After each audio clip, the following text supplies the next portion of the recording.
भजन, प्रवचन और धर्म कर्म से संबंधित वीडियो को प्राप्त करने के लिए हमारे चैनल मनोज कृष्ण जी को सब्सक्राइब करें और घंटे के निशान को दबा दें। धन्यवाद।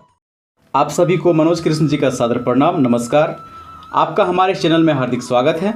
आज मैं आप लोगों को बताऊंगा जितिया व्रत की पौराणिक कथा के बारे में, जिस कथा के श्रवण से आप सभी माताएं और बहनें जितिया व्रत से मिलने वाला शुभ फल कई गुना बढ़ जाएगा। तो आप इस वीडियो में बताए गए पौराणिक कथा का श्रवण वीडियो के अंत तक देखें और करें, ताकि जितिया व्रत का संपूर्ण फल आप सभी को मिल पाए। चैनल में अगर आप नए हैं तो जल्दी से चैनल को सब्सक्राइब कर दें, ताकि इसी तरह के अन्य रोचक धार्मिक कथाएं हम आप लोगों तक पहुंचा पाएँ। तो चलिए वीडियो को शुरू करते हैं। प्राचीन काल की बात है। नर्मदा नदी के किनारे एक कांचनवटी नामक नगर था। उस नगर का राजा मलयकेतु था। उसी नर्मदा नदी के एक दिशा में एक मरुभूमि था। उस मरुभूमि में ही एक विशाल पाकड़ का पेड़ था। उसी पाकड़ के पेड़ में एक चील रहती थी। उसी पेड़ के नीचे एक धोधर था या बड़ा सा हॉल था, जिसमें एक सियार भी रहती थी। दोनों में सगी बहनों की तरह प्रेम था।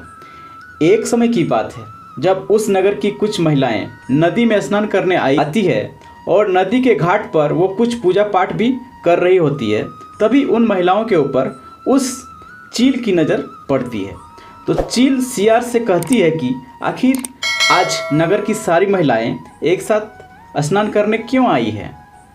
तो इस पर सियार कहती है कि आज आश्विन माह की अष्टमी तिथि है और महिलाएं अपने पुत्र की लंबी आयु तथा उनके सलामती के लिए जीवित पुत्रिका नामक व्रत का संकल्प लेने के लिए नदी में आई है।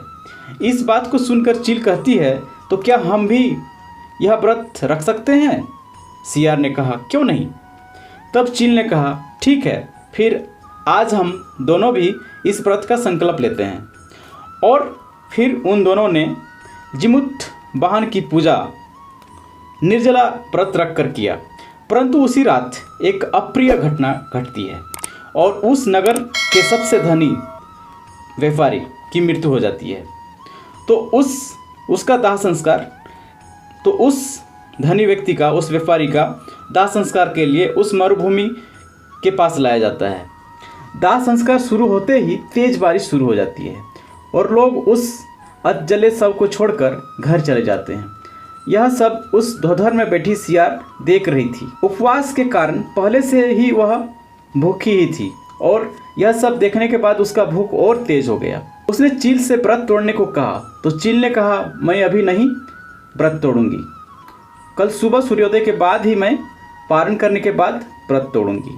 यह सुनकर सियार से रहा नहीं गया और चील के सोते ही वह रात में ही बिना व्रत का पारण किए शव का मांस खाकर अपनी व्रत समय से पहले ही तोड़ लेती है, अष्टमी में ही। इस तरह दोनों का बहुत दिनों के बाद मृत्यु हो जाता है।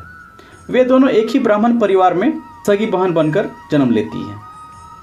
चील बड़ी बहन के रूप में जन्म लेती है, जिसका नाम सिलवती था।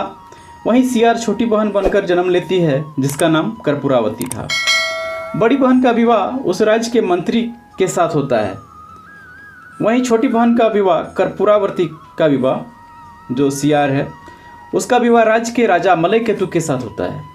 बड़ी बहन को 7 पुत्र होते हैं, जबकि छोटी बहन को, जो रानी बनी थी, उसके सभी पुत्र जन्म लेकर मर जाते हैं।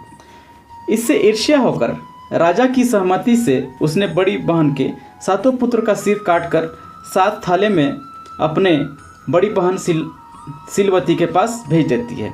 लेकिन भगवान जीमूत वाहन की कृपा से बड़ी बहन सिलवती के 7 पुत्र जीवित हो जाते हैं और 7 थालों में कटामुंड ये सब फल में परिवर्तित हो जाते हैं।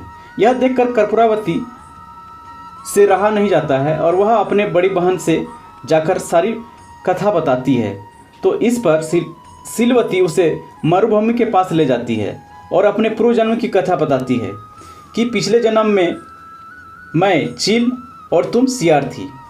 हम दोनों ने विधिवत जीमूत वाहन की पूजा निर्जला व्रत किया था, किंतु तूने समय से पहले अष्टमी तिथि में ही मांस खाकर व्रत को तोड़ दी थी और मैंने नवमी के तिथि में अर्थात अष्टमी तिथि के बाद नवमी में मैंने पारण कर विधिवत पूजा कर पारण किया था, और जिसके बाद हम दोनों का यहाँ इस राज्य में जन्म हुआ। हम लोग दोनों बहन बनकर पैदा हुए, और इसी कारण तुम्हारे ये सभी पुत्र, सातों पुत्र मर गए और मेरे सातों पुत्र जिंदा रह गए।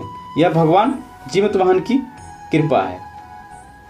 तो ये सब बात सुनकर कर्पूरावती वहीं पर मूर्छित होकर गिर जाती है, और उसका वहीं स्वर्गवास हो जाता है, वह मृत्यु को प्राप्त कर जाती है। तो यह रहा जितिया व्रत की एक पौराणिक कथा। आप सभी को यह वीडियो अच्छा लगा हो तो जल्दी से लाइक शेयर कर दें और चैनल को सब्सक्राइब कर दें। धन्यवाद। जय जीवित वाहन।